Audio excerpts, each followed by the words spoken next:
республике тушат 14 лесных пожаров. Их общая площадь больше 40 тысяч гектар. За прошедшие сутки лесопожарные формирования и мобилизованное население ликвидировали 3 очага. О буднях огнеборцев в материале нашего корреспондента Юрия Осипова. Здесь уже горит она недели 2-3, даже больше. Пожар огромный, были дожди, и они замедлили наш отжиг. По опашке, по опорной полосе мы должны отжигаться. Трактор копают. И в основном чистим опорную полосу, где трактор прокопал. Группа Андрея находится в полях уже почти месяц. Они не стоят на месте. Все это время их перебрасывают с места на место.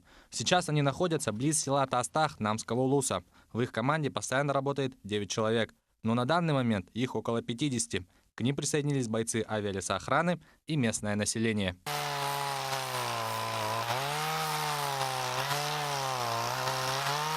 И таких команд множество. Они раскиданы по различным частям пожаров. На территории авиалесоохраны действует 2 лесных пожара. Их общая площадь уже составила более 6 тысяч гектаров. На их тушение задействованы более 200 человек. Условия затруднена тем, что 24-й пожар, он действует на участке, где старый гарри.